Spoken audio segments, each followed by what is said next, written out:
മലയാളി മക്കളെ, ഇന്ന് സേതുപതി സാർ വരുന്ന ദിവസമായിരുന്നല്ലോ അല്ലേ. അപ്പോൾ നമ്മുടെ സ്കൂൾ ടാസ്കിൻ്റെ കാര്യങ്ങളാണ് ഇവിടെ പറയുന്നത്. എനിക്ക് സ്കൂൾ ഡേയ്സിലേക്ക് പോകാൻ താല്പര്യമേ ഇല്ല. കാരണം ഞാൻ പൊക്കത്തിൽ കുറവായിരുന്നു, അതേപോലെ തന്നെ കാണാനും ഒരു രസമില്ലായിരുന്നു. അപ്പോൾ എല്ലാവരും എന്നെ ഇങ്ങനെ കളിയാക്കുമായിരുന്നു. അത് കാരണം കൊണ്ട് എനിക്ക് അങ്ങോട്ട് സേതുപതിയുടെ മകൻ ഇങ്ങനെയാണോ എന്നുള്ളൊരു ക്വസ്റ്റ്യൻ വരെ വന്നിട്ടുണ്ടായിരുന്നു. അത് കാരണം കൊണ്ട് എനിക്ക് സ്കൂൾ ലൈഫിലേക്ക് പോകാൻ താല്പര്യമേ ഇല്ല കേട്ടോ. പക്ഷേ ഇവരൊക്കെ ടാസ്ക് ചെയ്തോ എന്ന് ചോദിച്ചാൽ ചെയ്തു. ചിലവർ പേഴ്സണലായിട്ട് എടുത്തോ എന്നതൊക്കെ നമുക്ക് നോക്കാം എന്ന് പറയുന്നുണ്ട്. വെള്ളിയാഴ്ച എന്തൊക്കെയാണ് നടന്നതെന്നുള്ളതാണ് കാണിക്കുന്നത്. ജാക്ലിൻ മൈക്ക് ധരിക്കുന്നില്ല. അപ്പം കഴിഞ്ഞ തവണ പറഞ്ഞിട്ടുണ്ടായിരുന്നു ആരാണ് തെറ്റ് ചെയ്തിട്ടുള്ള അവരുടെ കൂട്ടത്തിൽ അടുത്തിരുന്ന ആർക്കാണോ അവർക്ക് പണിഷ്മെന്റ് കൊടുക്കാമെന്ന്. അപ്പോൾ സൗന്ദര്യമാണ് ഇരുന്നതെന്ന് പറയുന്നുണ്ട്. അപ്പോൾ സൗന്ദര്യയ്ക്ക് പറയാണ് ജാക്ലിൻ, അതായത് മോറൽ ടീച്ചറിനെ പോലെ തന്നെ ഇമിറ്റേറ്റ് ചെയ്യാന്നൊക്കെ പറയുന്നുണ്ട് നമ്മുടെ അരുണ്. പക്ഷേ അത് ആദ്യമേയൊക്കെ സൗന്ദര്യം അക്സെപ്റ്റ് ചെയ്യുന്നില്ല, എന്നെക്കൊണ്ട് പറ്റത്തില്ല എന്നൊക്കെ പറഞ്ഞെങ്കിലും പിന്നീട് അത് ചെയ്യുന്നുണ്ട് കേട്ടോ. അതായത് ഇനി ഞാൻ ചെയ്യത്തില്ല, ഇനി മയക്ക് ധരിക്കാതെ ചെയ്താൽ എല്ലാവർക്കും പണിഷ്മെൻറ്റ് ഉണ്ടാവും എന്നുള്ളൊരു ഇതാണ് പറയുന്നത്.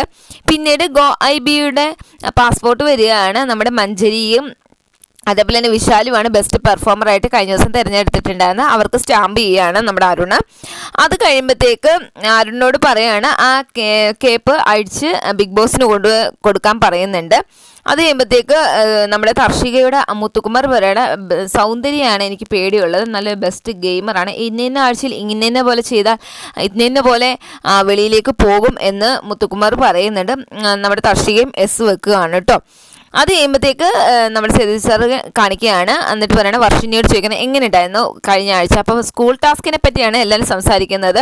നന്നായിട്ടുണ്ടായിരുന്നു, എനിക്ക് കൂടുതൽ അട്രാക്ട് ചെയ്തിട്ട് നമ്മുടെ VP ആണ്, എനിക്ക് ഒത്തിരി ഇഷ്ടപ്പെട്ടിരുന്നു എന്ന് പറയുമ്പോൾ എല്ലാവരും ഭയങ്കരമായിട്ട് ചിരിക്കുന്നുണ്ട് കേട്ടോ. പിന്നീട് വന്നിട്ട് അങ്ങനെ എല്ലാവരോടും ചോദിക്കുന്നുണ്ട്. അത് കഴിയുമ്പോൾ ചോദിക്കുന്നുണ്ട് ഈ റോൾ ചെയ്തിരുന്ന എനിക്ക് ഭയങ്കരമായിട്ട് ഇഷ്ടപ്പെട്ടിരുന്നു, ഈ റോൾ കിട്ടിയിരുന്നെങ്കിൽ ഞാൻ നന്നായിട്ട് പെർഫോം ചെയ്തേനെ, അങ്ങനെയുള്ളത് എന്തെങ്കിലും ഉണ്ടോ എന്ന് ചോദിക്കുന്നുണ്ട്. അപ്പോൾ റിയ പറയണം ആനന്ദിയായിട്ട് ചെയ്തിരുന്നെങ്കിൽ എനിക്ക് ഭയങ്കരമായിട്ട് ഇഷ്ടപ്പെട്ടിരുന്നു, കാരണം അവൾ ചെയ്ത റോളൊക്കെ എനിക്ക് ഭയങ്കര ഇഷ്ടമായിരുന്നെന്ന് പറയുന്നുണ്ട്. പിന്നെ അത് കഴിയുമ്പോൾ ബ്രേക്ക് പറയുന്നുണ്ട്. അത് കഴിയുമ്പോഴത്തേക്ക് ഓഡിയൻസിൽ നിന്ന് നിങ്ങൾക്ക് എന്തെങ്കിലും ക്വസ്റ്റ്യൻ ചോദിക്കണോ എന്ന് ചോദിക്കുമ്പോഴത്തേക്ക് പറയുന്നുണ്ട്. അതായത് നമ്മുടെ ടാസ്കിൽ നിന്നും ആരൊക്കെ വെളിയിൽ വന്നു, അതായത് പേഴ്സണലായിട്ട് എടുത്തോ അത് അല്ലാതെ കളിച്ചോ എന്നൊക്കെ ചോദിക്കുന്നുണ്ട് ഒരാൾ. പിന്നീട് പറഞ്ഞാൽ ദീപക്കിനെ പേഴ്സണലായിട്ട് ടാർഗറ്റ് ചെയ്തോ എന്ന് ഒരാൾ ചോദിക്കുന്നുണ്ട്. പിന്നെ ബഹളം കൂടുതൽ എന്തിനാണ് അങ്ങനെ വെച്ചത്, അങ്ങനെ അതിൻ്റെ ആവശ്യമുണ്ടായിരുന്നോ എന്ന് ചോദിക്കുന്നുണ്ട്. അത് കഴിയുമ്പോഴത്തേക്ക് പേഴ്സണലായിട്ടാണോ ആരുടെ സ്ട്രിങ് അത് 2 എടുത്തേ എന്നും ചോദിക്കുന്നുണ്ട് കേട്ടോ. ഇതെല്ലാം ചോദിക്കാമെന്ന് സേതുപതി സാർ പറയുന്നുണ്ട്. പിന്നീട് ബാക്ക് ടു കണ്ടസ്റ്റൻറ്റിൻ്റെ അടുക്കെത്താണ്. അപ്പോൾ അൻഷിത പറയുന്നുണ്ട് ആനന്ദിയായിട്ട് ചെയ്തിരുന്നെങ്കിൽ എനിക്ക് നല്ലതായിരുന്നു എന്ന് പറയുന്നുണ്ട്. സൗന്ദര്യം എന്ന് സത്യമായിട്ട് എനിക്ക് കുറച്ച് ചോദിക്കാമായിരുന്നു, കുറേ കാര്യങ്ങളൊക്കെ ഇങ്ങനെ സ്റ്റാൻഡ് ചെയ്ത് ചോദിക്കാമായിരുന്നു എന്ന് പറയുന്നുണ്ട്. പവിത്ര വന്നിട്ട് പറഞ്ഞാൽ വർഷിനിയായിട്ട് നല്ല എനിക്ക് കിട്ടിയിരുന്നെങ്കിൽ നന്നായിരുന്നു എന്ന് പറഞ്ഞ പ്രിൻസിപ്പളായിട്ട് കുറേ കാര്യങ്ങൾ എനിക്ക് പറയാമായിരുന്നു എന്ന് പറയുന്നുണ്ട്. അപ്പോൾ എന്തൊക്കെ പറയുമെന്നൊക്കെ ചോദിക്കുമ്പോൾ കുറേ കാര്യങ്ങളൊക്കെ പറയുന്ന അത് റീക്രിയേറ്റ് ചെയ്യുന്നതും നല്ല രസമുണ്ടായിരുന്നു കേട്ടോ അവരുടെ രണ്ടിലുള്ള കോൺവെർസേഷൻ. അതേ മഞ്ജരി വന്നിട്ടും പറയുന്നുണ്ട് വർഷിനിയായിട്ട് പ്രിൻസിപ്പലായിട്ട് മാറുവായിരുന്നെങ്കിൽ എനിക്ക് നന്നായിരുന്നു എന്ന് പറയുന്നുണ്ട്. മുത്തുകുമാർ പറയുന്നത് VPയും PTയും ആയിട്ട് മാറുവായിരുന്നെങ്കിൽ എനിക്ക് നന്നായിട്ടുണ്ടായിരുന്നു, കുറേ നിയമങ്ങളൊക്കെ കൊണ്ടുവരാം എന്ന് പറയുന്നുണ്ടായിരുന്നു. തർഷികയും പറയുന്നുണ്ട് കേട്ടോ ഞാൻ വർഷിനിയായിട്ടായിരുന്നെങ്കിൽ എനിക്ക് ഇഷ്ടപ്പെട്ടിരുന്നു എന്ന് പറയുന്നുണ്ട്.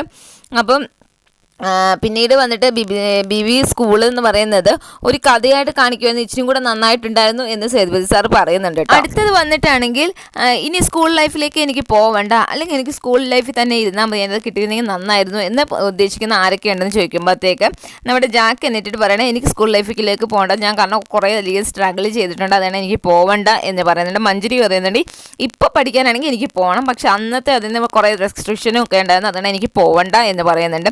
സൗന്ദര്യം പറഞ്ഞാൽ എനിക്ക് നല്ല ഫ്രണ്ട്സ് ഉണ്ടായിരുന്നു, അത് കാരണം എനിക്ക് ആ ലൈഫ് കിട്ടിയിരുന്നെങ്കിൽ നന്നായിരുന്നു എന്ന് പറയുന്നുണ്ട്. വർഷന് പറയണേ എനിക്ക് പോവണ്ട, കാരണം എല്ലാവരും എന്നെ ഒത്തിരി കളിയാക്കുന്നവരുണ്ട്, ഞാൻ ബാക്ക് ബെഞ്ച് സ്കൂളിൽ ഇരിക്കുന്ന ആളായിരുന്നു, അത് കാരണം എനിക്ക് പോവണ്ട എന്ന് പറയുന്നുണ്ട്. ആനന്ദി പറയുന്നത് എനിക്ക് പോയിരുന്നെങ്കിൽ നന്നായിരുന്നു എന്ന് പറയുന്നുണ്ട്. റിയ പറയുന്നുണ്ട് എനിക്ക് ആ സ്കൂൾ ലൈഫിൽ പോകണ്ട, കാരണം ഒത്തിരി പേര് എന്നെ കളിയാക്കിയിട്ടുണ്ട്, അത് എനിക്ക് പോകേണ്ടതെന്ന് പറഞ്ഞു. അൻഷിത പറയുന്നുണ്ട് എനിക്ക് അച്ഛൻ്റെ കൂടെ ഉണ്ടായിരുന്ന ആ കുറച്ച് കാലഘട്ടം അതിലേക്ക് പോയാൽ കൊള്ളാം എന്ന് തോന്നുന്നുണ്ട്. ശിവകുമാറും പറയുന്നുണ്ട് അമ്മയുടെ കൂടെ ഉണ്ടായിരുന്ന കുറച്ച് കാലഘട്ടം ഉണ്ടായിരുന്നു, അതിലേക്ക് പോയിരുന്നെങ്കിൽ എനിക്ക് നന്നായിരുന്നു എന്ന് പറയുന്നുണ്ട്.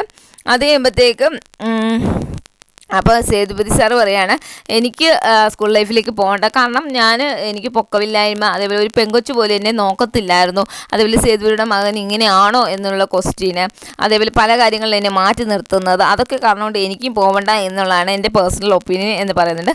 പിന്നീട് വെച്ചിട്ട് മഞ്ജരി എന്തിനാണ് കരഞ്ഞതെന്ന് മഞ്ജരിയും എന്തിനാണ് കരഞ്ഞതെന്ന് ചോദിക്കുന്നത്, അതായത് ഇവർ ആവശ്യമില്ലാത്ത കാര്യത്തിനൊക്കെ പ്രശ്നങ്ങൾ ഉണ്ടാക്കുന്നുണ്ടായിരുന്നു എന്തിനാന്ന് പോലും നമുക്ക് മനസ്സിലാവുന്നില്ല, ഇവരെന്തിനാ പ്രശ്നം ഉണ്ടാക്കിയെന്ന് പോലും മനസ്സിലാവുന്നില്ല.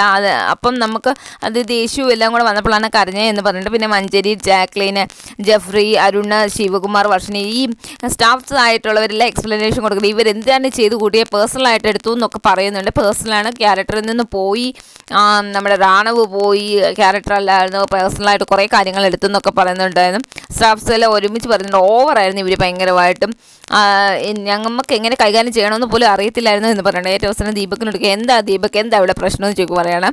ബിഗ് ബോസ് വിളിച്ചിട്ട് ഞങ്ങളോട് പറഞ്ഞു ഒരു ടാസ്ക് ഉണ്ട്, അതായത് ഒരു പ്രാങ്ക് പോലെ ക്രിയേറ്റ് ചെയ്യുക എന്നുള്ളതായിരുന്നു. അതായത് എപ്പോഴും കലഹമായിരിക്കണം ഉണ്ടാകുന്നത്, അവർക്ക് ഒരു സ്വസ്ഥത സമാധാനം കൊടുക്കരുത് എന്നതായിരുന്നു ടാസ്ക് എന്ന് പറഞ്ഞാൽ. അത് കൃത്യമായിട്ട് ചെയ്തെന്ന് പറയുമ്പോഴത്തേക്ക് അവരൊക്കെ അങ്ങോട്ടും ഇങ്ങോട്ടൊക്കെ കെട്ടിപ്പിടിക്കുകയൊക്കെ ചെയ്യുന്നുണ്ട്. അത് ചെയ്യുമ്പോഴത്തേക്കും ടാസ്കിനെ പറ്റി മുത്തുക്കുമർ എങ്ങനെയായിരുന്നു പ്ലാൻ ചെയ്തിരുന്നതെന്നൊക്കെ പറയുന്നുണ്ട്. അതിപ്പോൾ ജെഫ്രി ആ പാട്ട് എഴുതിയില്ല ജാക്ലിനെ പറ്റിയൊക്കെ, അതിനെക്കുറിച്ച് എക്സ്പ്ലനേഷൻ ചോദിക്കുന്നുണ്ട് കേട്ടോ. അതിനെതിരെ ഞാൻ അറിയാതെ അങ്ങനെ പറഞ്ഞു പോയതാണെന്ന് പറഞ്ഞ് സോറിയൊക്കെ പറയുന്നുണ്ട്. അത്ര തന്നെ ഉണ്ടായിരുന്നു ഇന്നത്തെ എപ്പിസോഡ്. ഇനി നാളെയാണ് എലിമിനേഷൻ പ്രോസസ്സ് നടക്കുന്നത് കേട്ടോ.